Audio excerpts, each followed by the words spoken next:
Okay. Are you guys ready for these crazy exercises in my new program? Yeah, let's hear him. Yeah, let's hear it. Chaos Copenhagen plank. Chaos? Whoa. Chaos.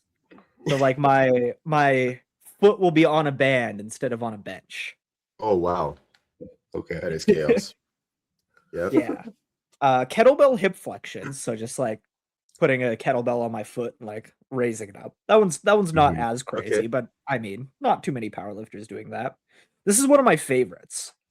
Seated barbell rotations, supersetted with Oh. face pulls with crown press.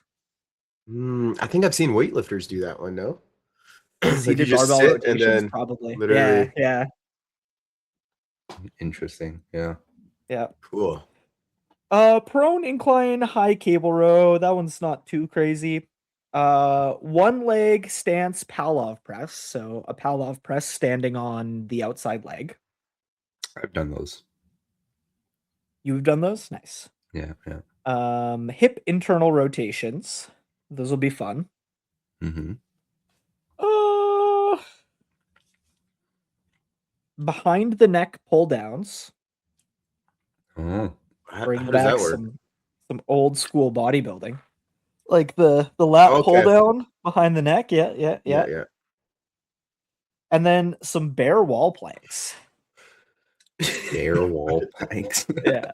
I'm excited, man. I'm excited. This feels very Eastern. I feel very Eastern European with my new programming. It's Yeah. gonna be a new breed of Max. I'm gonna need you to explain that last one. So basically, you just for the YouTube viewers, you put your hand against a wall and you just like essentially like push into it and like plank into it. Oh, okay, okay. Oh. I thought it was the opposite way around, where your legs were gonna be on the wall That and would you're be gonna be funnier. Just holding. like a Yeah. twerking meme. Yeah.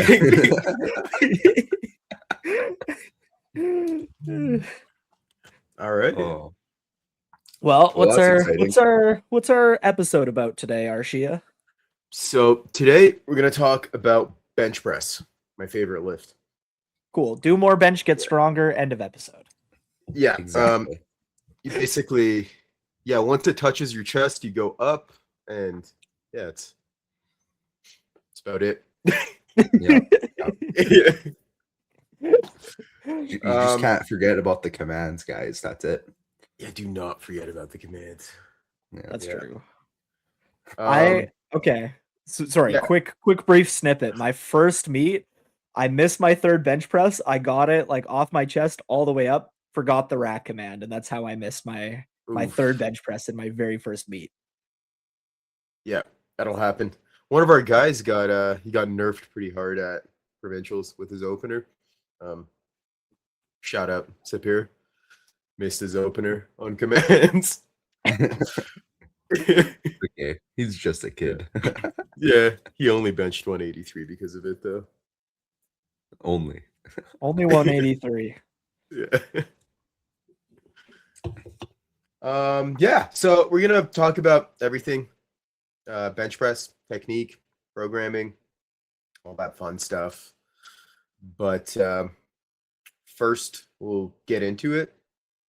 Let's talk about technique. Why is bench press kind of just like a weird lift? It seems to be the most finicky lift out of the three, I would say. Do you guys think leverages plays a part in that? I think it definitely plays a part. Just because of, the different actual limb lengths that people have.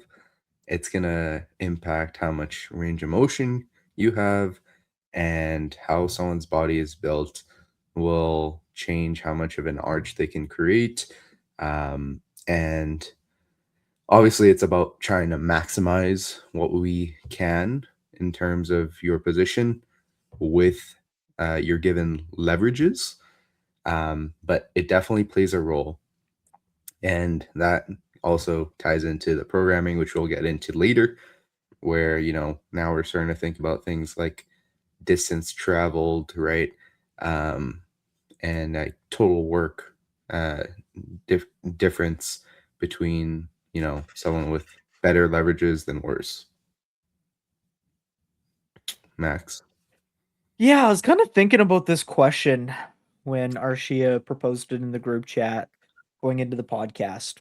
And I think the consensus I came up to is that it feels like there's the most variety in how people achieve big bench presses compared to how people achieve big squats and big deadlifts. Like, even with squats, if you have like wide stance squatters versus close stance squatters, you have like the French low bar, all squats kind of look squatty in a way, right? Deadlift, to some degree, there's some variance in form. There's sumo, there's conventional, but everything kind of looks like a hip hinge for like a deadlift. Bench press, I feel like there's such a variety of how people look when they bench press a lot of weight. There's long arm bench pressers that still have really big bench presses.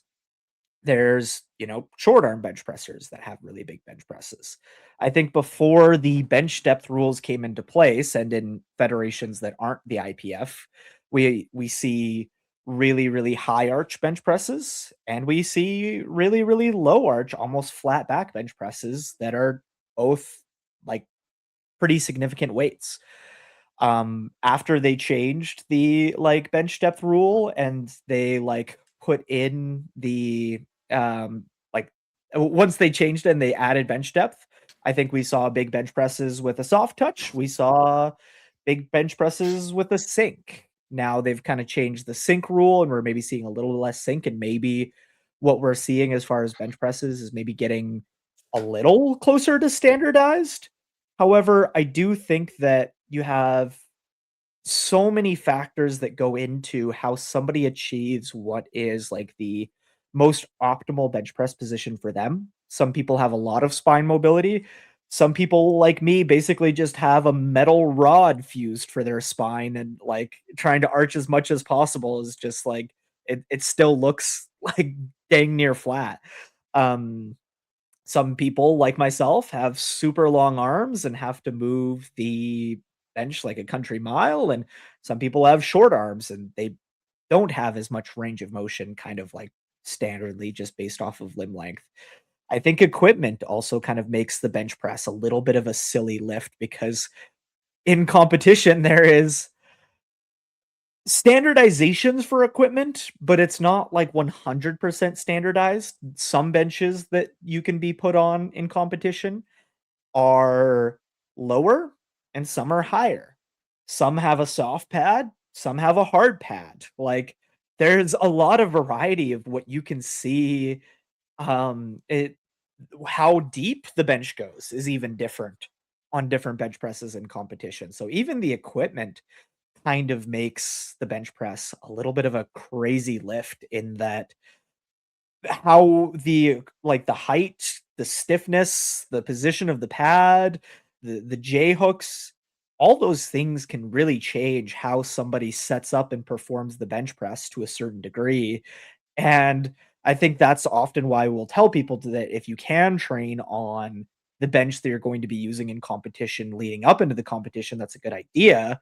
But people don't always get access to that. Some people don't have access to the competition equipment leading into a competition. And for a squat and a deadlift, it's not really going to affect how they set up a whole ton.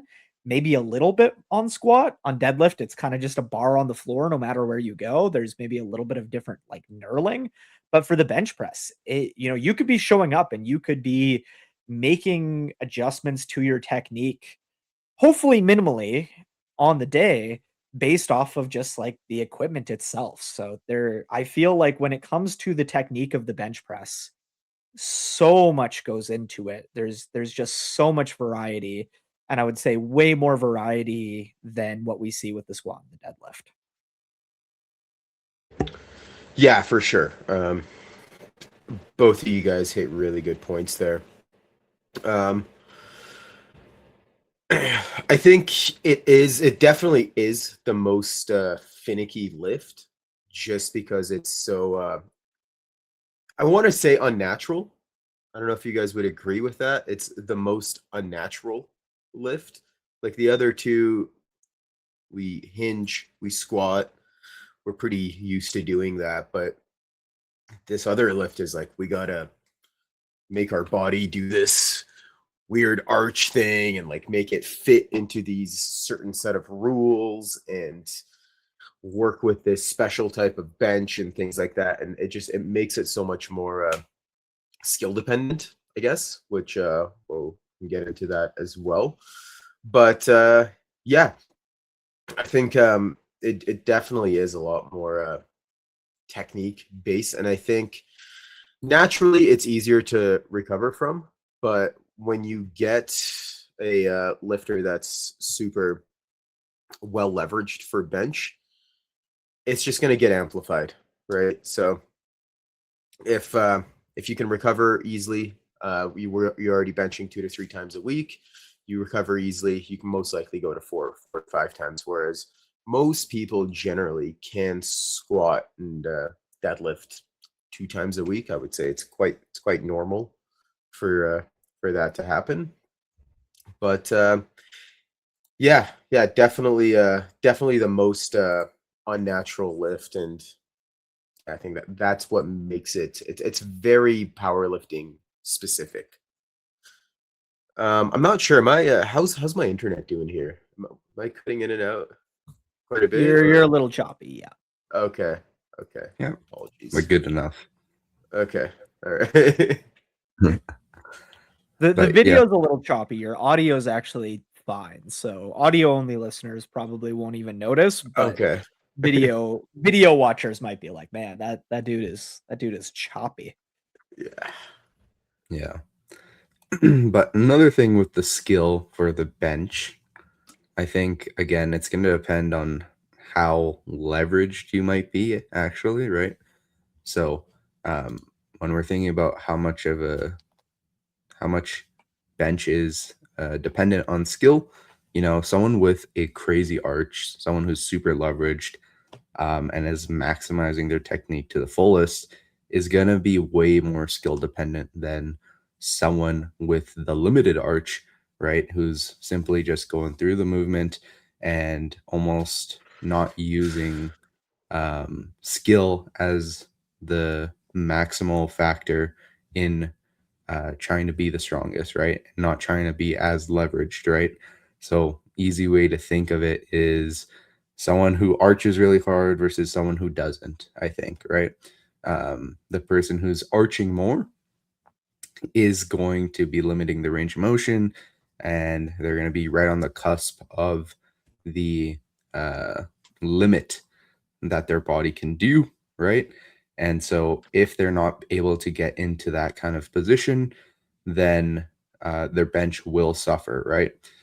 Now, someone who isn't like that, maybe it's actually just less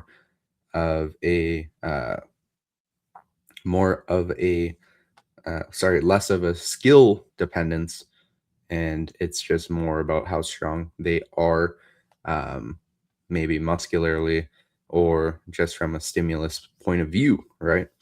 And I think this also coincides with some of the SRA models, right? And that makes bench unique because typically the SRA curves are a little bit shorter than squat and deadlift.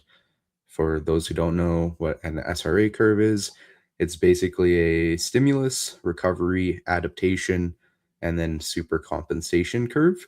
And it kind of just lays out a little framework in terms of how we expect a athlete to do after they get a stimulus in. So ideally you get your stimulus and then your performance drops down a bit into this recovery phase. And after a certain amount of time, you create this adaptation, which allows the performance to come back up. And then you have this super compensation effect, which brings us above the baseline performance that we originally started with. Now, it's going to always be typically a little bit shorter with bench in terms of this SRA curve. And I find that with people who are super leveraged and skill dependent, that SRA curve is a lot shorter actually. And that's why we see, high frequency benchers with these super leveraged positions, right? Because the amount of work that they are actually doing is comparatively less because of how efficient their technique is comparatively to someone who isn't as leveraged, right? And I think that's an important thing to keep in mind when you go about programming the bench itself. Max? Yeah. So I took this question a little bit differently. If bench is more skill dependent, I do agree with everything you just said, and I think that's a good way of thinking about like the skill on a bench press. But I was just thinking about like what what does skill or what does like execution look like on each lift, right? And I think when it comes to the squat, there is like your setup, your unrack, your walkout, and then your actual like descent and ascent of the lift kind of thing. In and there's two commands you got to listen to. There's the squat command and the rack command. A decent amount of skill on squat. On deadlift, you pick the bar up and they tell you to put it down and you put it down. Relatively low skill. On the bench press, I feel like there is the most skill involved because there is the unrack, which in my opinion involves a lot more than it does on the squat because you want to make sure that you are in the right position to be able to get the weight off of the rack. And you want to make sure your feet are in the right position so you can set up. You are typically unracking and then pulling the bar out. And then most people are going to start with their butt in the air and bring their butt down to the bench. Some people might put their butt down to the bench and then bring it out. But usually there's some kind of component of that like lowering phase. And then you're finally, after you've done all of that, getting the start command. You have to make sure that your elbows are locked. You bring it down to your chest. You have to wait for the press command. It feels like there's a lot less room for error on bar path on bench press. And then there's the racking portion. So, in my opinion, the bench press has the highest skill component to it because we ask the most out of it in order to be able to perform it from a skill standpoint, just simply across the board, regardless of leverage. Now, I do think that with the like, you know, higher skill quote unquote bench pressers, the shorter range of motion, bigger arch bench pressers, I do think that all of those things kind of get amplified. I think just as an example, I think the unrack is like a huge part of the skill component for the bench press. And if somebody's maybe like a little bit higher, like maybe let's just take me for example, because I have a very low arch and I have a very like long range of motion bench press. If I set up with the bar typically at my mouth when I unrack it, and I accidentally set up where it's at my nose, probably not going to notice a huge difference. I'm probably going to notice some of a difference. It's going to feel a little heavy for the unrack, but I'm not handling as big of loads, at least as of right now, as somebody that's like a shorter range of motion and there's a little bit more room for error.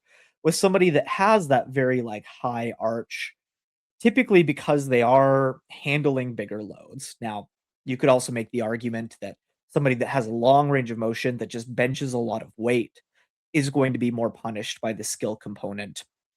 Um, despite that, despite how long their range of motion is, but I think because in general, just the people with the higher arches are a little bit more, I guess, fine tuned as far as the skill component goes.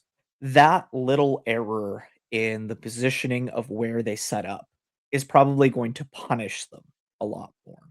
So, to answer the question, is bench press more skill dependent? I think more skill dependent than the other two lifts? Absolutely. I do, and I think that's probably why we see such a high carryover, kind of despite range of motion from higher frequency bench presses.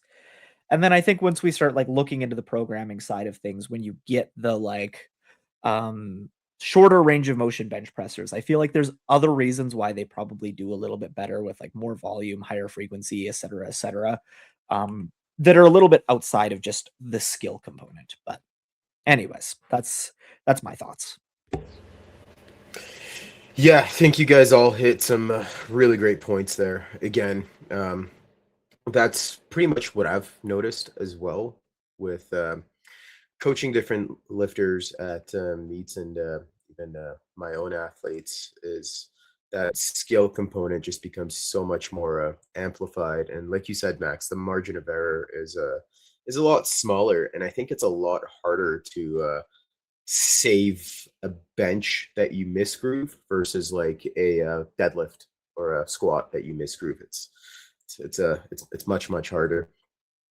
But yeah, that it just becomes so much more amplified. The more skilled you are, the less range of motion you have, the more you can handle, and then just to get that bench to grow, it just gets more amplified the more you go. So you go from 4 times, 5 times, 6 times. But I do think, like you said, less leveraged benchers, and this is what I found with some of my athletes, is it almost reacts quite similarly to the other lifts. Like if you're strong and don't have a big arch, you can't really go to a full 4 times a week bench or 5 times a week bench. You get limited by your muscular capabilities. Like the pec tendon starts to act up, classic pec minor strain in bench press. But again, you are going to be able to handle 4 times a week bench for a period of time, and most likely 3 times a week is quite doable as well. Yeah. Was there anything else? Thanks, CJ. Another note that Max brought up when he was talking was about the skill component of the competition standards, which I thought was cool. People don't realize that there is a skill component to reacting to the actual press command. It's almost like an F1 driver reacting to a green light, right? So I think it's a overlooked part which people should be training, and it should probably be part of your normal training, right? Because that actual reaction portion should be trained, but it's usually overlooked. And trying to just pause it to emotionless standard by yourself, when that is going to come, right? Versus someone else giving you that external command, that is something that needs to be trained in terms of that reaction time, I think. So that's another cool thing that in terms of skill with the competition standards would be something I think people should explore more of. And that doesn't really exist on squats and deadlifts either, because on squats and deadlifts, often you will tell people to be patient, right?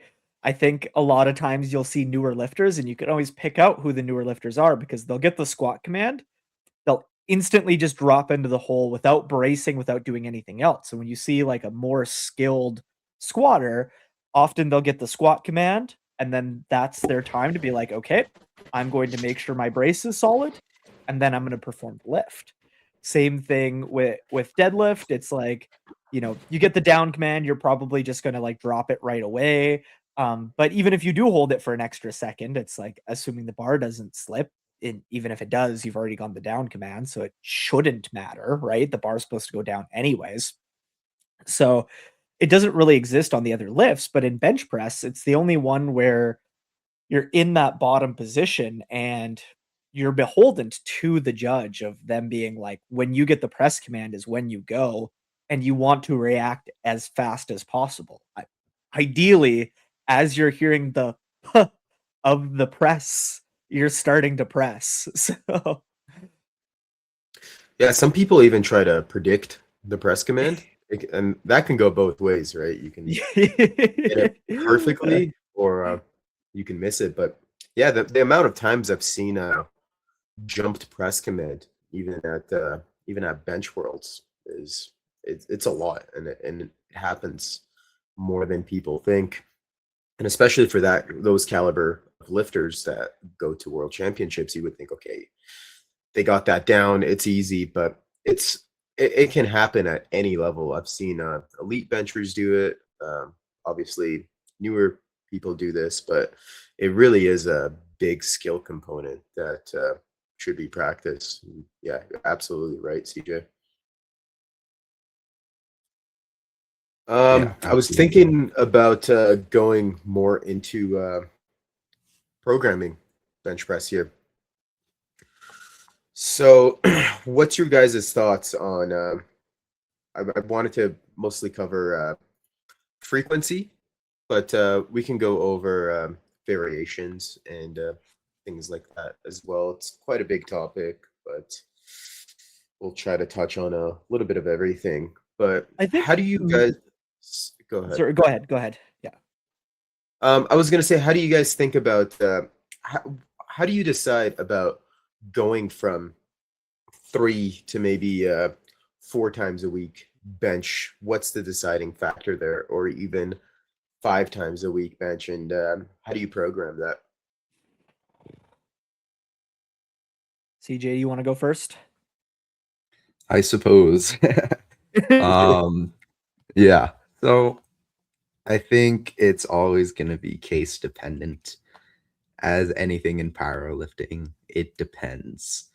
Um, I guess my system in terms of increasing frequency, deciding how many times we're benching in a week, it really starts off with the lowest amount that we can do, right? Especially when I'm starting with someone new, I don't have much data, right? I'm going to start with the minimal amount that I think would work, right? Maybe I'm using their archetype. Maybe they have longer arms. So maybe I start them with, 2 times a week bench because they're a newer lifter and they're brand new to powerlifting, right?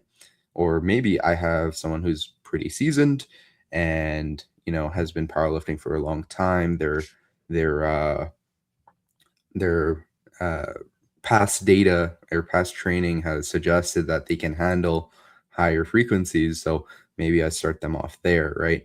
But I think an important distinction is when we're trying to add frequency, learning if we're trying to add more volume, because you can add frequency, but just spread the volume versus adding frequency in a means to get more volume, right? So sometimes there's a need for that more volume so we could maximize the amount of volume we're doing on each day.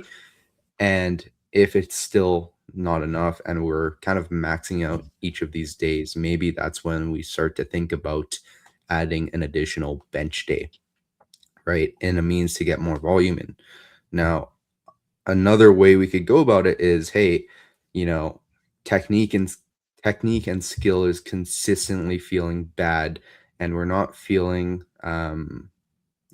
very competent with our technique. The movement pattern feels off, right? And we're not getting consistent performance or high skill or technical mastery on our days, right? So maybe what we could do is, instead of having X amount of volume here, we maybe spread that across the week in a means to get higher frequency, get more skill practice across the week. And maybe that allows us to actually kind of bridge the gap better between days and essentially create this kind of chain I like to think about, where each day is kind of allowing the next day to perform better and better, and it just keeps stacking day after day, where technique just starts to feel better and better, skill feels really good, skill feels high, and movement pattern no longer feels foreign, or it just kind of feels natural and it feels automatic. Shout out David Sheldon for the full auto kind of saying, where you just turn off your brain and everything is fully automatic, right? So that's kind of the way I go about, looking at frequency.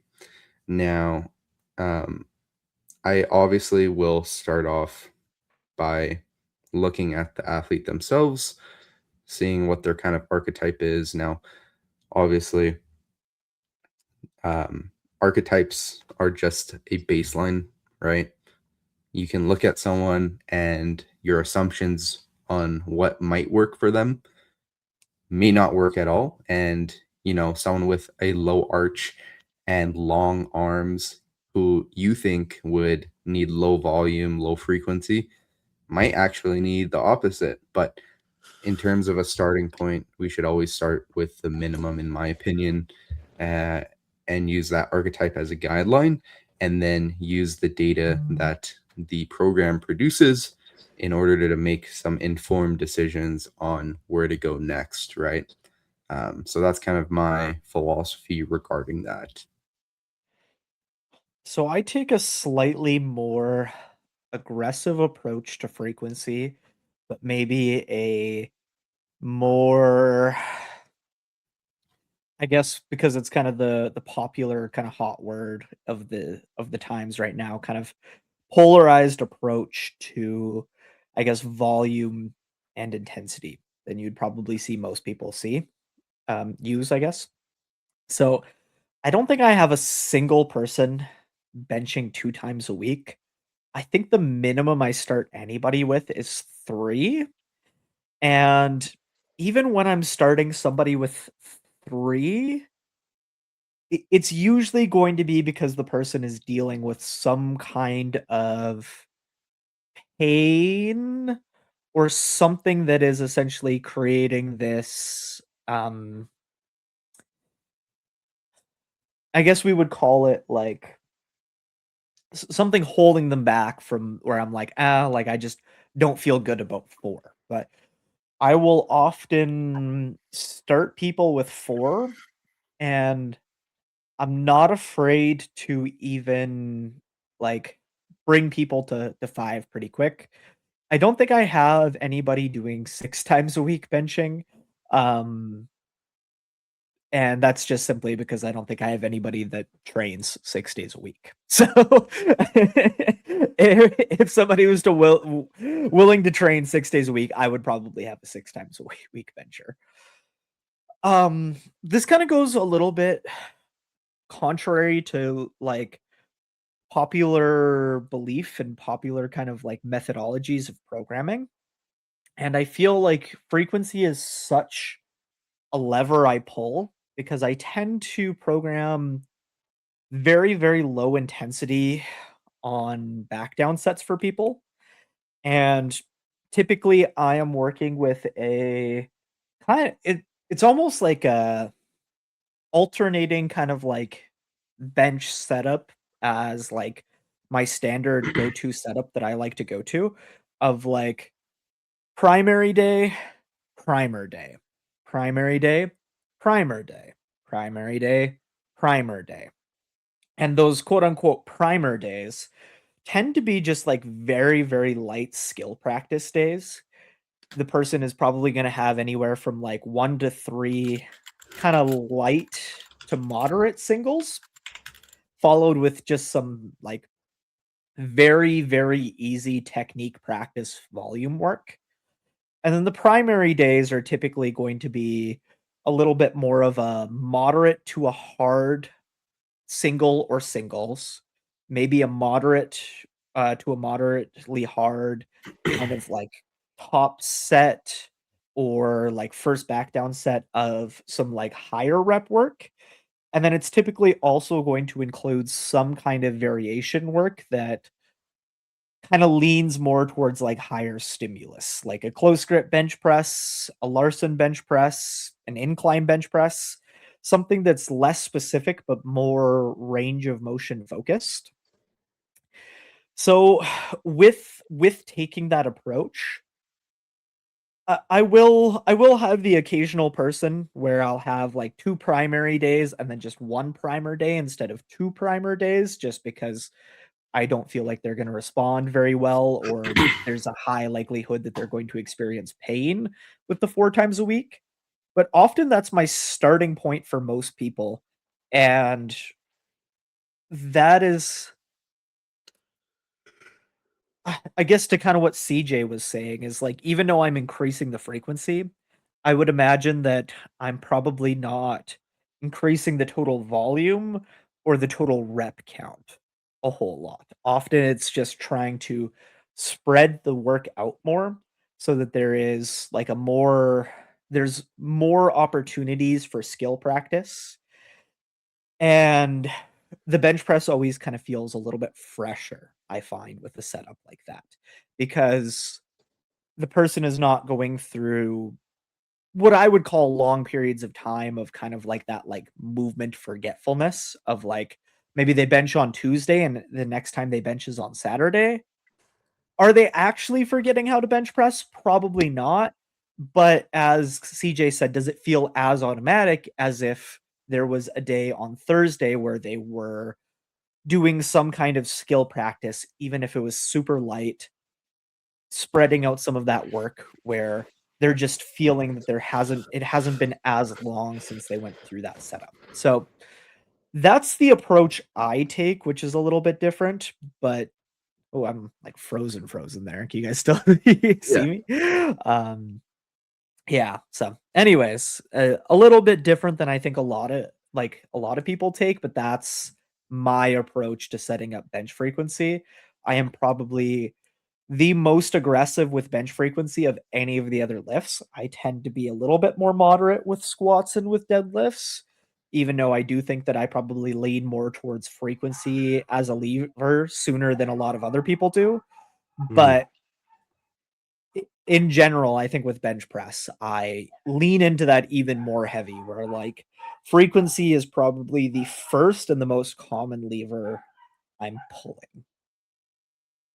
Yeah. I like that approach. And what I do when I first increase frequency is I try to keep everything the same, because it's definitely not pointless of keeping the rep count the same, the total volume the same, and then just adding in that additional day. So I just add that additional day and just monitor to see how things are going.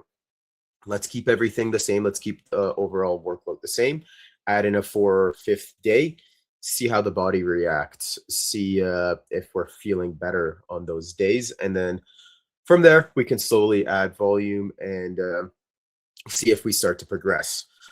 And I think that's a little bit more of a it's a little bit of a safer way of going about it, because we can we can just see if that keeping everything the same is making that primary day or secondary day or whatever feel better, and then we can slowly start to trickle in some volume in To build on some of that those too, I days. think the purpose for the frequency increase also matters quite a bit.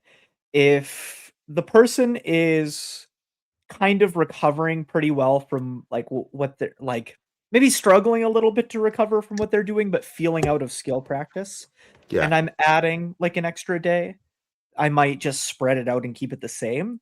But if it feels like the person's like a little bit underworked and I'm choosing to increase frequency, I usually look to add about a 10% increase in total rep count. So I might take some reps away from another day, plus add some reps to that other day. So I feel like that's worth a note too of like Yeah. it's a little bit different if you're increasing frequency to increase work versus if you're just increasing frequency but you want the work to stay the same just to get the skill component. I think that's what a lot of people think. They think like if we're going from 4 to 5 days, it automatically means we have to do more work, which isn't necessarily the case. I think that's a good point. It's not always to do more work. It could be for skill practice as well. It's definitely doing something. It's not completely useless. Like if you chop down some volume, add it to another day, it's you're definitely getting in some added benefit. But yeah, in the programming aspect of it, I think bench is very interesting just in the way that it moves. It's like it's almost everything's moving the same throughout the whole cycles always. It's quite a bit different than how squat and deadlift operates, which I find very interesting. And I find that a lot of there's a like I know CJ mentioned it is case by case and everybody's different, but I find that for bench press in particularly, a lot of people fit in the same category.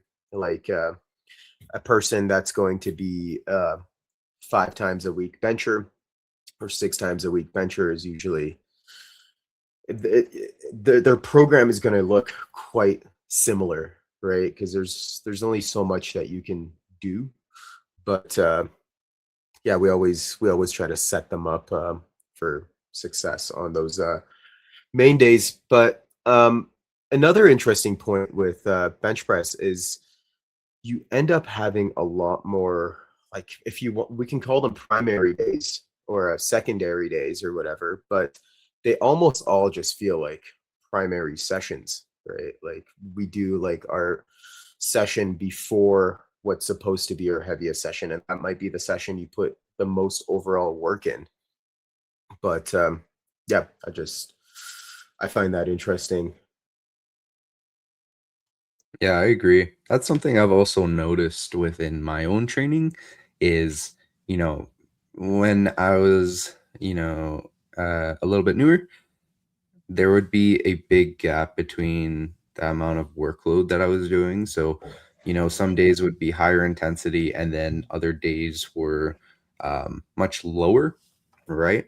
And as a result, it was just simply because I was not recovering session to session. But over time, as my capacity grew, it almost became like every day was being pushed. And I personally bench 4 times a week. And now I'm recovering between each session and um, I'm able to essentially push every day.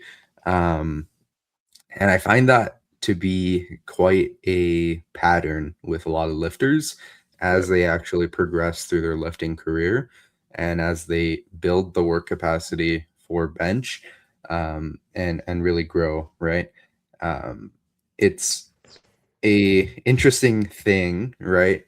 Because that also changes what our kind of peaking strategy looks like, right?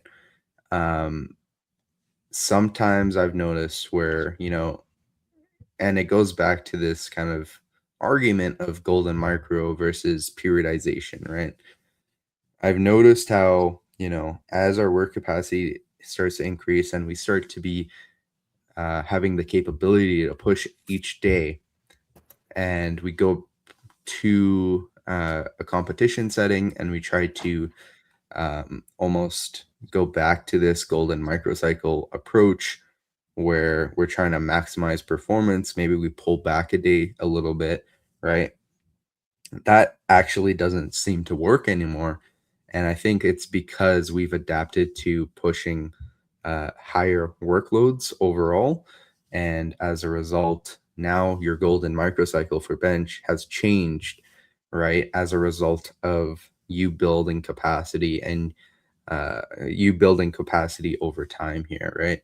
So that is another interesting thing about bench that I've noticed, and it's interesting trying to solve it, right? So it's almost like the strategy to find your peak kind of performance for bench is constantly changing as you grow and as your work capacity is being built, right? So very interesting in my opinion, but yeah. It's interesting because I've kind of had almost like an opposite experience. Now, I will also say this, that I bench press a lot less than you and my bench press sucks. So maybe with this kind of like transition in coaching and kind of into a new phase for me, maybe I will see a slight difference where, maybe can you guys hear me? I see my video freeze. I just want to make Yeah. sure my audio isn't. Yeah. Yeah, it's exactly what was happening to me. Your audio's fine. But Okay, cool. yeah. Just making sure. So maybe I will experience more of what you're talking about, CJ, where my work capacity does build and I do feel like I can push every day. But I've almost had like this, like, not exactly opposite experience, but like an experience of like when I tried to push too many days, my bench press would just go into the shitter. And when I had this, like, more, like, polarized approach of, like, the harder days got harder, but the easier days got easier, and there was, like, more of a discrepancy between that, like, day A, day B with that, like, kind of, like, rotating structure of, like, primer, primary, primer, primary, primer, primary. Um, that's when my bench press has felt the strongest. Now I do also have, like, really long arms and a very long range of motion, and bench pressing does really, really beat me up. And, I do have some, like, shorter arm benchers that I do find that, like, what they need on those, like, primer days going into their primary is more work. If they don't do enough work and they don't, like, get enough volume in on those days, they show up feeling very flat on their primary days. Whereas for myself, if I try to do, like, a comparable amount of work to what I would program them on my primer days, I show up feeling really beat up. So I do kind of wonder, like, how much the range of motion does kind of, like, come into that and kind of affect it. I've also, this is kind of a side tangent, but I've heard some discussion on a few different podcasts talking about bench press of for the long range of motion, kind of long wingspan, low arch archetype.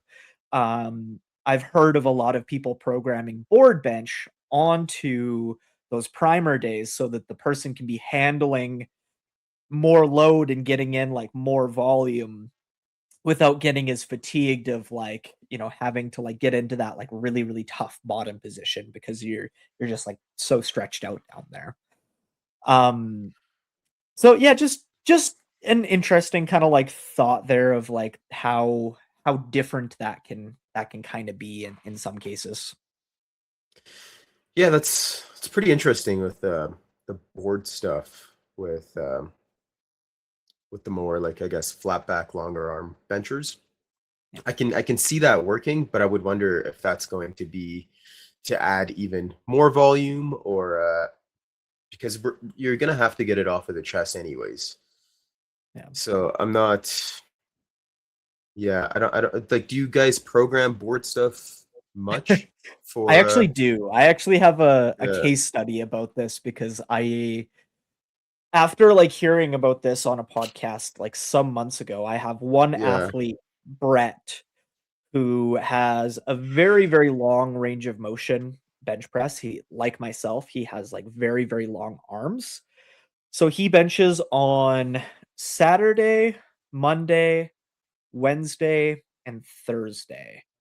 And that Thursday bench press is the session going into his like primary A on Saturday, where he's doing like his heaviest singles. And on that Thursday session for probably the last 6-ish months, maybe a little bit longer, I've been programming a 3 board. and it's typically about a 85 to a 95% of max single, followed by some it's about a 7.5% drop to a 10% drop for the back down sets. And he does sets of 4. I believe he does a 3x4 at that weight. So that would be weights that if he was to do that without the board, it would just like absolutely destroy him. Like that would be very, very high RPE work for him trying to touch that much load that frequently and with that much like with that many reps, like the rep work he's doing at that percentage, he would not be capable of doing without the boards. Yeah. Just like the percent, like if I was to give him like the sets of 4, the last set of 4 would be like RP11 at the load that Yeah. I'm giving him. But because it's to a 3 board, it's like an RPE like 4 or 5. It's pretty casual, maybe even a little bit lower than that. So just I don't know the exact mechanism. I can only like speculate based on kind of like what other people have said and what he's kind of experienced.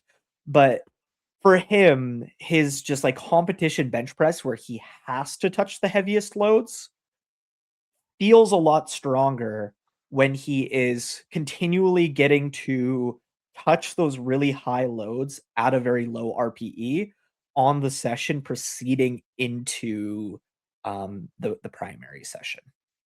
Okay. Yeah. I think boards are, again, just another tool, right? Maybe we're using it for injury management, right? We can't get down to the pec, right, without hurting it or triggering some pain. So maybe we use that as a constraint to prevent that from getting aggravated, right? I've used it in that way before, but I've also seen it used in an overloading strategy, right? For some athletes, like Chris, probably, right? Who are more of this like um, intensity dependent, right? So they need to hit X amount of intensity to feel good. So maybe we use that as a strategy to load more than we normally could, and then allow for that intensity exposure without getting cooked, right? Or without overly aggravating the pec or something like that, right? So I think it can be used as a good tool. Just depends on uh, as long as there's like a kind of thought process or a problem solving aspect as to why you're using it. But typically, I honestly prefer things like Spotto over boards, just because I like having tension at the point of stopping rather than, I find with boards, it's almost like Equip 2, where, things almost, you kind of use the board as a crutch and you can almost leverage the board and rest on it, right? Rather than being able to maintain your tension. And I find that usually transfers better in terms of specificity to the actual comp lift. Yeah, and I do typically like I have a lot of athletes doing Spoto bench, and Brett is the only athlete I have doing board press. I do Hmm. prefer Spoto over board for that reason. But with Brett, we tried Spoto first, and it just wasn't quite having the same effect. And if I had to guess, it's probably just because like he was I'm guessing just like the drift and like with the Spoto, like he would want to try to get it like closer to his chest and like just that like struggle of like different like stop points every time and getting that consistent, I think he struggled with.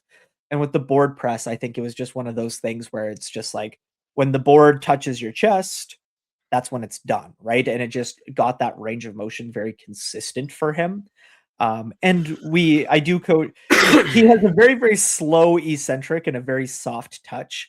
So with him specifically, I don't think he really struggles with like almost like hovering the board where it's just barely touching his chest in the same Mhm. way that he would hover the bar and barely touch his chest. Whereas some other people might struggle a little bit more with like resting the board onto their chest. He doesn't really Yeah. struggle with that because he does like a 5-second eccentric on his competition bench press. So Right, That's yeah. that's actually how I like to teach the board press is with a soft touch. And I usually go about it is if I do have somebody that is a soft toucher, I get him to do Spoto very close to the chest. I sometimes will even call it a t-shirt pause. So try not to wrinkle your shirt with the pause. And then with someone that's more of a sinker, and we could see this change, especially with the new rules in the IPF. But if someone's a sinker, I'll usually get him to do something like a pin press, which I think is quite well. And even that can go with like pauses as well. And if someone's a soft toucher, they could do more touch and go stuff with rep work and things like that as well. But yeah, that's I forget where I seen this. I seen it a long time ago when I was just getting into Equipped. But yeah, I remember doing that and I saw a lot of success with it. But I do like using boards, and it's for this reason. It's not to get the like that competition stimulus in, especially with when you're in a shirt. I do think it changes the leverage points a little bit, but I will use boards when we're getting in volume or a little bit further away from competition, just breaking in the shirt or even raw, just hammering triceps because I think that's triceps and upper back is probably the biggest limiting factors. So just to overload those, which they need to be overloaded. But yeah, I would again probably use something like a board complex to make sure that we're in the right flow of things. So touch your chest first and then go to a two board, or touch your chest first, 2 reps to a one board, 2 reps to a two board, so that we're in that same groove. So you can teach your mind, touch my chest first, this is the groove, and then we're gonna touch soft, same groove. So that's something that I like to use. And yeah, I think pin press is being I feel like not a lot of people use pin press anymore. I liked pin press. pin press is Yeah. fun, and I could see how it could mimic that kind of like relax and re-engage kind of pattern that you use on like a sync bench. Yeah. So that's smart. I've actually never thought about that. I've typically used a Spoto bench for sync benchers, simply just for the fact of like typically when they are like sinking and then kind of like re-engaging where they're quote unquote like catching the weight or getting the full load of the weight tends to be about where they're pausing it on the Spoto bench. So just seems like a way to kinda, like, practice that without, like, beating them up as much, and also kinda, like, focus on that, like, not losing tension too early kinda thing, and, like, trying to maintain tightness that you're sinking into, just trying to get that practice a little bit, but, yeah, yeah, it's, interesting. I do also kinda wonder how much, like, cross training would help, like, how much like a pin press might help somebody that's more of a soft touch bencher and how like, kind of like I was saying, the Spoto bench would help the sync bencher because it trains a little bit in a different way than they're used to. Yeah, it's kind of like, attacking your weaknesses versus leaning into your strengths, right? Yeah. Yeah. Yeah. I guess we're into accessories and things like that. What kind of stuff do you guys program variations, and when do you start looking at variations? At what point? If you want to start I us off. Yeah. I always start with a bare bones approach, and I don't add variation until I think there is something a variation could address. And sometimes it's not even like technique related, right? Sometimes it's simply we're doing too much and we need something to limit load. So adding a variation could be a good way to do that. Um, so that's kind of my approach with it. The variation to me should always be serving a purpose, um, even if that purpose is, you know, periodization, right? Um, it should serve some sort of a purpose. It should solve some sort of a problem in my mind. And that goes for anything in the program, right? In terms of accessories, I typically try to maximize some muscle growth. So, really targeting the pecs and usually the triceps as well. As well, I will usually program some sort of shoulder health stuff, right? Maybe we're doing like a landmine press to get some upward rotation of the scap, because I find that a lot of people miss that when they start getting very deep into benching a lot. Or, maybe we're doing some rear delt work, right?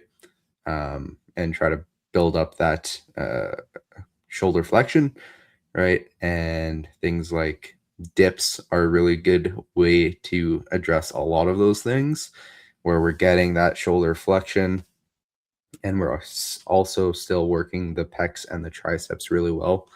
So that's kind of my way I go about accessory programming.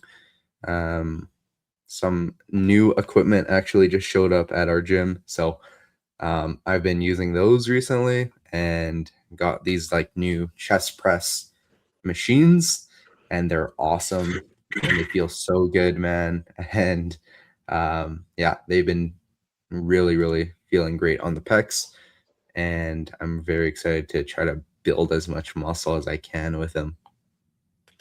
Yeah, bench is kind of cool because like, well, depends what you think, but a lot of our accessories are revolving around bench, I would say, rather than squatting and deadlifting. I feel like we do so much more to grow our bench than we would with our squat and deadlift. So your choices of accessories are you have a lot more to choose from, and it becomes that much more important on which ones you're picking at what point and the purpose of them as well.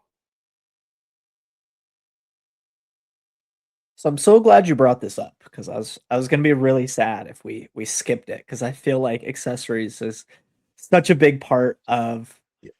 bench programming. One, I think because you almost never see a dude with a big bench press that isn't super jacked. No, you can't hide Um, them. yeah, yeah, like I think maybe people like overstate it a little bit too much of like you can be not jacked and you can have a big like deadlift or a big squat. I think it's typically just that like when people are defining if somebody's jacked or not, they're typically looking at their upper body and not their lower body. You're Yeah, typically not going to see somebody with like a big squat or deadlift without big legs, but they might not also have a big upper body. But you're never going to see somebody with a big bench press that, you know, doesn't have big arms, right? Big yeah, shoulders, big barrel chest, big back. I do think that like muscle is a very important part of the bench press, and I would argue like powerlifting in general. If you go back to our bottle next episode, I think that hypertrophy is just a massive bottleneck in general. But with that said, I do think that to some degree, the squat and the deadlift do a pretty good job of building lower body muscle. And while you still need to do some accessory work and you still need to push it pretty hard for squats and deadlifts, there's probably a little less demand from those things. And then on the other side of things, I think when you think of the bench press, um I do think in general that you probably need more than just bench press to like get jacked enough and to like build a big bench press. Like I feel that bench press is probably the most accessory dependent of the three lifts because of how jacked you get. But I think also, and I've been thinking about this more and more lately, I also just think from like a stimulus standpoint. I think that when I reflect on when my bench press training has gone the best, there's typically some kind of lever as far as accessory work that is creating some kind of stimulus that is pushing my bench press. Now I do kind of flip-flop a little bit on, like, the mechanism behind this a little bit because I've talked with Steve about it quite a bit, and I think to a certain degree, because your typical longer range of motion bench pressers, like myself, can't handle as much bench press work without getting really beat up. It also probably means that they can't push their bench press into as high of intensity as to as high of RPEs as somebody with a shorter range of motion bench press. And because I feel like that intensity, that proximity to failure is such a massive lever when it comes to hypertrophy, I do think that your longer range of motion bench pressers probably need more accessory work that doesn't beat them up as much because it's maybe a different movement pattern, but Yeah. allows them to create that stimulus by pushing it closer to failure. And then when I think of your like shorter range of motion bench pressers, I think because they're already getting that from bench press, I think you can almost bias more towards like accessories that beat you up a little bit less. Um for your patterns. So Steve gave me this example a while ago. I don't know if he would still stand it by. This is not the word of Steve. This is my recollection of it. But he said with his short range of motion bench pressers, he typically tends to bias towards like machine chest press, um, dumbbell bench press, and like incline dumbbell bench press because those tend to be kind of like main quote unquote accessories that are a little less generally fatiguing, but also probably creating a little less stimulus because you typically have so much more stimulus already being created from the bench press because they're handling so much more work with these like shorter range of motion bench pressers. Then with the longer range of motion bench pressers, he will bias more towards like a weighted dip, for example, that probably isn't going to beat that longer range of motion bench presser up in the same way that their regular bench press does.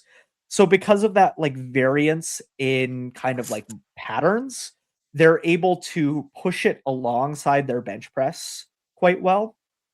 And because they're able to push it alongside their bench press quite well, they're able to get it to a closer proximity to failure to not only build more muscle, but also to create more stimulus than than if they were to just push their bench press harder and get it to a closer proximity of the failure where they would just end up feeling more and more beat up from that. So I've really lived this as far as my experience that anytime my bench press is going well, usually some kind of weighted dip is in my program. Um, and I tend to be pushing it pretty hard, or even just a body weight dip and doing just like AMRAPs or Yeah. whatever, like super high repetition, like some type of stimulus is being driven from that movement. I think incline bench is another one, like a barbell incline bench, and sometimes that's an accessory for me. Sometimes it's a variation for me because it's like, okay, I've done my 3 bench singles for the day and now I need to push something really hard for like quote unquote bench volume. But if I was to just do the competition bench press, I would get too beat up.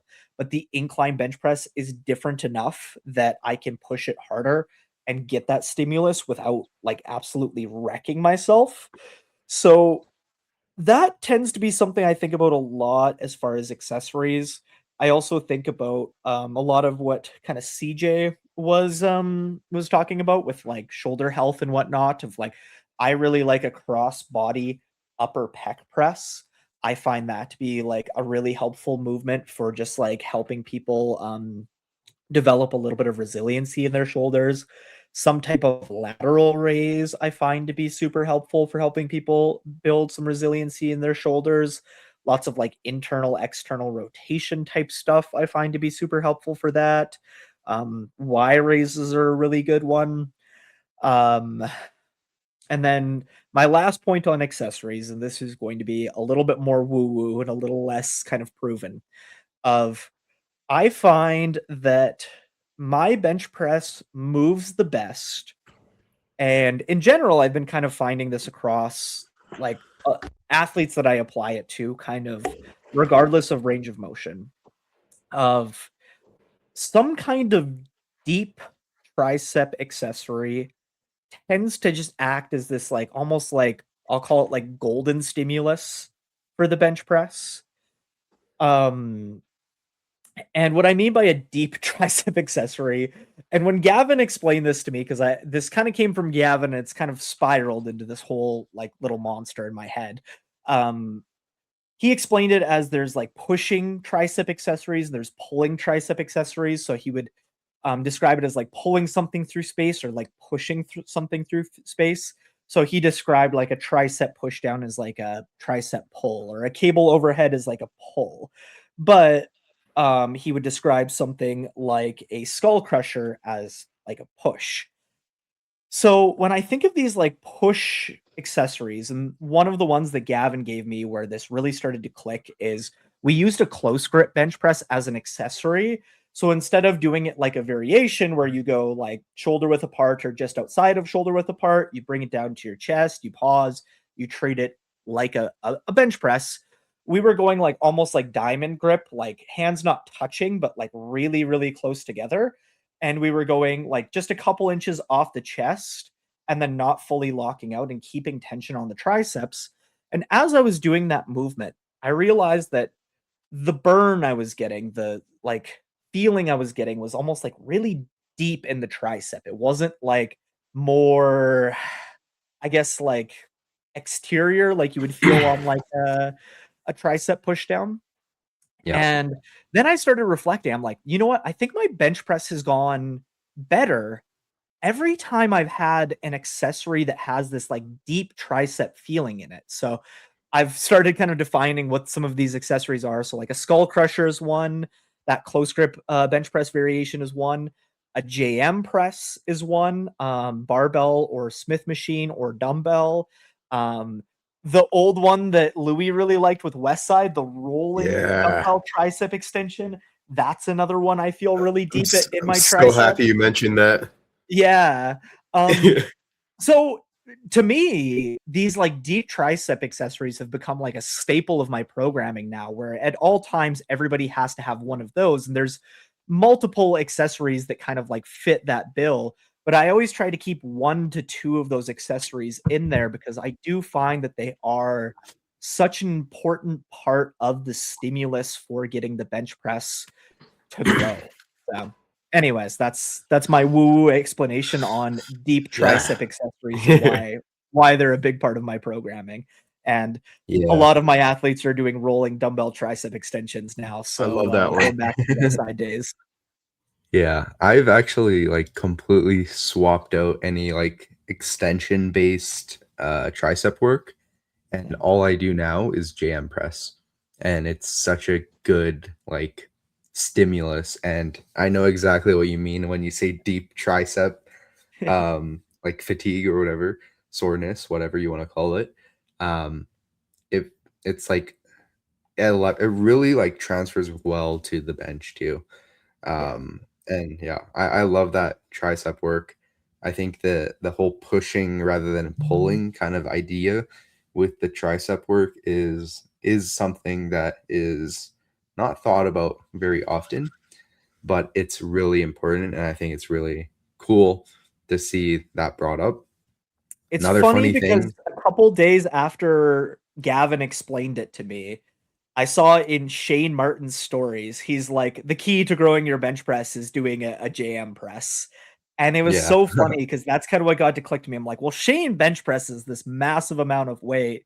And I feel like this was like a big thing that was talked about, like even back in like the West Side days. And I'm like, but like, what is it? And then I made the association that it's like the accessories that have that like direct translation over to your bench press are the ones that have that like deep feeling to it. And then I started to Yeah. categorize what they all are. So the JM press is definitely a big one. I have a lot of people doing Smith machine JM press right now too. I do also have people, usually I give people like 1 to 2 deep tricep accessories, and then I still give them one like either like tricep push down, crossbody tricep push down, or like overhead cable tricep push down. I do still have some of that tricep work in, but for me, that's not something that's mandatory. It's something that can be subbed in or out. It doesn't have to be in there. Whereas like the deep tricep work is like that is absolutely like a staple. It's not allowed, like it's mandatory. It's like I wouldn't program somebody not having bench press in there. I would not program somebody without having one of those like deep tricep accessories in there. Yeah, yeah, definitely. And it's also funny what you mentioned about what Steve said about the low ROM benchers versus the high ROM benchers. Um, all of those accessories that you mentioned are in my programmed as a short ROM bencher myself. Um, so yeah, Interesting. definitely just leaked my entire program, but but yeah, I think another component with it as well is the very leveraged kind of benchers like myself. We end up getting almost stuck into extension, right, in like your rib cage, and that leaks into the deadlift and squat very heavily. So something that I've been doing and I think is really important is choosing some accessories that may not directly um, be uh, targeted toward the muscles used in actually your bench, like your chest and triceps, shoulders, whatever, right? But maybe you use some of these accessory movements to actually bias you away from extension and open up this another movement option, right? Into flexion, for example, right? So things like uh, a seated hamstring curl can bias you into more flexion, open up that flexion space, or a pendulum squat where we're shifting the center of mass back and we're getting out of this extension and into more flexion. And that allows for the movement option to open up in flexion rather than being stuck in extension, which then in turn allows for less interference between bench, squat, and deadlift. And that's something most people don't really think about is the actual interference effect from benching with this like super leveraged state um, with actually squatting and deadlifting. Because, most people think of bench as just this upper body movement and squats and deadlifts as this like lower body movement. But the actual structures involved are going to change how you're squatting or deadlifting if we get stuck in this extension pattern or um, or even if we get stuck in a flexion pattern from squatting or deadlifting, right? It goes vice versa.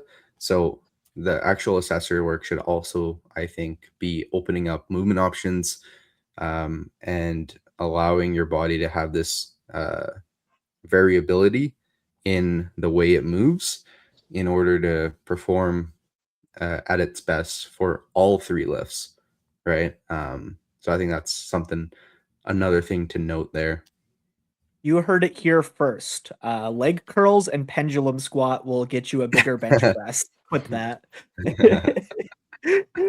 Arshia, it's been a while since you've talked. Do you have anything? And then I wrote down a question after you go. Yeah. Sorry, my screen just completely went blank here as soon as you said that. Nice. Yeah, I think accessories definitely a big part of bench for sure. And I try to think of accessories as it's kind of like bench when we compare it to squat and deadlift. Is which one can we keep pushing without it interfering with the actual bench? And I like you mentioned dips. I think dips are great, but I use them in a way of almost like bulletproofing the pecs, of getting that lengthening effect, but also strengthening it. And I've noticed when I have dips in my program, I'm not getting that classic pec minor flare up that a lot of benchers get deep into a cycle, or when they increase volume too much. Yeah, same Um, with me. That's a big component of it. yeah, yeah, I love dips. And another one that I really like, which I think a lot of people are going away from, which I do it mainly just because it makes my shoulders feel good and healthy, is overhead press. I feel like a lot of people aren't going overhead enough anymore, but I love overhead press. With dumbbells, with barbells, standing. I will usually do it standing just to limit the load a little bit, so I can get more into a little bit more into flexion. Make sure that I'm going overhead without going into extension, because I think it's a little bit harder to do that when you're seated. You can lean back into it a little bit and make it like a incline. But I also like the high incline bench press to mimic that nice stretched position. So I almost think of what positions are we not getting into for bench press, and then try to get into that position with the accessories, so that we're in a sense bulletproofing our bodies to handle more load, but also getting more jacked, because I feel like that's what it comes down to with bench press, because it's so leverage dependent. You either need to fill out that leverage with fat or get more jacked. So there's those two ways that you can go about it. It's actually funny you bring up the overhead press because in my consultation with Powell I just had a couple days ago, he brought that up. He's like, I think that overhead press will like help you kind of like bulletproof your shoulders a little bit Yeah, more. And I think he actually said the opposite. Now, I don't want to quote him here and a little bit of a language barrier, but I think what he was saying is that extension was actually like good for, like, opening up that extension. It could be good for me, like, opening up that extension on the yeah, overhead press, and, it's funny because I don't have access to a log, so I had to say no, but he's like, "Do you have access to a log?" He's like, "I really like log press, so I would be doing log press right now if I did have access to a log," which interesting. I think is a lot of extension because the way the log has to, like, sit Yeah, on your chest, you basically have to extend to get it up there, so you anyways. need to. Yeah, and again, it's for different purposes, right? He's trying to get you to press in more extension. When I program it, usually is I'm just trying to go through that full range of motion. It's I do it like a weightlifter would. So all the way down, go all the way up, press your head through, make sure that shoulder girdle is moving through its full range of motion. I don't like to lose range of motion because of powerlifting. So that's why I think if you're strong, you're well rounded, you're going to be a good athlete. So I think it's important to go through those ranges. Bit of a Yeah. side tangent that's probably a topic for another podcast, but I also think that's why stretching and mobility is kind of underrated for powerlifters. It's not to say you need to be a full-on yoga head and do an hour of stretching a day, but I do think a couple minutes of stretching per day before bed can actually like help get you some of those ranges of motion back that you slowly start to lose over time as a powerlifter. But Yeah, I think Yeah, the caveat to that is just don't overdo it, yeah, or yeah, else, 100%. yeah, like I've seen some athletes of mine, I'll recommend some stretches and then they just overdo it to the point where, hey, we have access to all this new range of motion, but we've never been trained in it, and we Yeah. don't have any stability in it or anything like that, right? So yeah. Yeah, and that's for sure a big topic because then we're getting into unloaded range of motion, loaded Yeah. range of motion versus passive stretching and things like that. But Yeah. I do think that's why it's good to go into those ranges of motion loaded Yeah. because then you're strong in that range of motion rather than just putting your hand against the wall and stretching out your pec. And then Yeah. you go to bench press and you're like, oh, I've never had tension here before. Mhm. I think that would be a good future topic for a podcast, maybe even a guest topic, depending on if we had somebody we wanted to bring in there. Is like, what should mobility look like for power lifters? What should be loaded? Yeah, What should be unloaded? But I did yeah. have a question for you guys that kind of came up on the accessory side of things. I wanted to ask, is back work important for bench press? Because we've talked about a Mm. lot of these accessories and like not a lot has been brought up for back specifically. That's something I was going to touch on actually. Yeah, I think back and tricep is arguably the most important for Mhm. me. Most important in a sense where like if you look at a program, you're going to be like, oh damn, there's a lot of back and tricep. But I also think it's because you can recover really well from it. So for a lot of my lifters, you're doing some sort of back or tricep every day. Upper back mostly, but yeah, I think it's very important. Yeah, for me, I think again, super super important. Um, the way I look at it is for bench, we create a ton of compression on that backside of the rib cage, and those scaps struggle to move properly, right? So by using accessories like rows and upper back work, and even lat work, we're able to essentially open up that space in the backside and allow for the shoulders to move as they need to, right? And almost restore this natural scapular rhythm, right? Which is gonna allow us to get movement options again, right? Yeah, And that's gonna bias us out of this extended position if we're getting stuck there and we're having these compensation patterns. But I think it's super important. And then who doesn't want a bigger back at the end of the day? But yeah, for I sure. think it's really important in terms of um, bench specifically, like the actual health uh, and preventing kind of injury. I think it's important for sure. Um, Yeah, so I've yeah, had really good success with that as well of kind of looking through that health lens of back work and just getting the scaps moving for sure. And I think the orientation of your grip is really important as well in order to get things to move, how you're reaching, and if you're not careful with how you're doing your back exercises, it can also cause the opposite. It can cause that scap to true. actually lock up. So Yeah, you stop got to be pretty. squeezing the scaps. Yeah, stop doing that and add some variation as well with Yeah. how you're going. Like I have a client that deals with arthritis. A lot of his back work is with a neutral grip or underhand grip just to keep things moving. But yeah, Yeah. Okay. I want to ask a follow-up question before I give my answer because I was hoping we would go to a slightly more controversial place with this, and I want to go there. Do you use your back while bench pressing? Not actively. Passively, probably. Yeah, right, because it's going to contribute to the arch, right?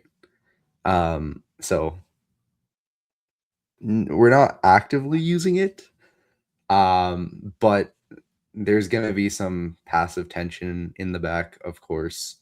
But in terms of if I use my back, when I bench? No. I'm not actively thinking about contracting my back or anything because I don't think that's a good movement strategy to get into, right? It's almost like if you try to squeeze your scaps on the way down, then we end up doing the same thing we're trying not to do, right? Which is not trying to get into too much extension and get stuck in extension, more importantly, right? So, yes, we want extension, sorry, but we don't want to get stuck in it, and we don't want to inhibit the ability of the scaps to move properly. So I try not to use the back overly. I know some people like the whole lats down thing, and I personally don't really do that, but I think in the equipped world, it's a huge different story where you have to use your back. So, yeah. Yeah, I mean, if we look at it from equipped versus raw, you have to, because you have to pull the weight, and you're not going to pull the weight with your chest and triceps. But I definitely use my back when I bench. It's the basis of where I press from. I use my whole body when I bench. Like, I feel a quad pump after I'm done bench session. So I think you're definitely using it. And if there's like one muscle part that's even strained on your body, you're gonna feel it on bench press.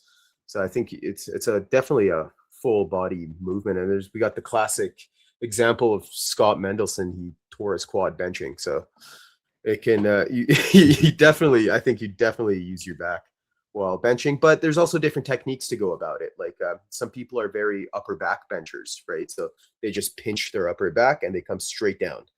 There's that style of benching. There is somebody that has their lats down where they bench.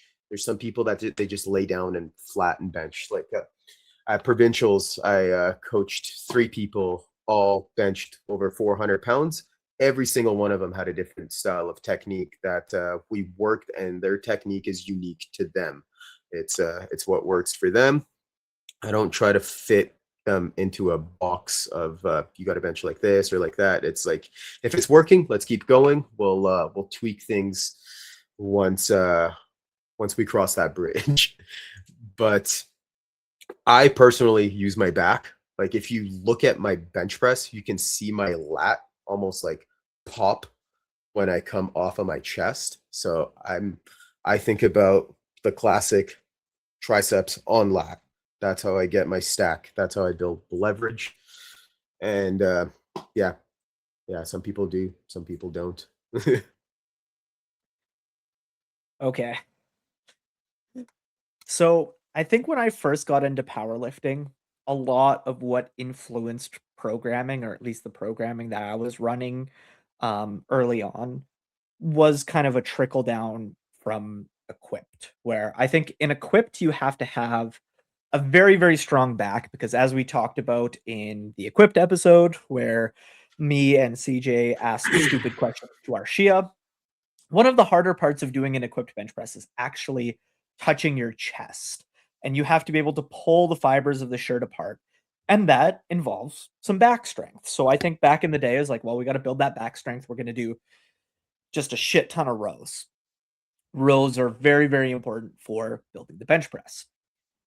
I don't think that necessarily translated as well to raw benching. And I think there was a little bit of a swing of the pendulum to, like, kind of the opposite side of the extreme, that, back is useless for bench press, which also isn't true. But I do challenge the notion a little bit that back strength and, like, back exercises, as far as accessories go, are just for, like, shoulder health and scapular movement for essentially, like, helping create, like, health in terms of the bench press. And there's no, like, direct translation, because I think even if you are not the type of bencher that is actively thinking about your back muscles, I do think there is some level of, if the back muscles weren't engaging and you were to lower the bar down to your bench press, the bar path would kind of be like fucking everywhere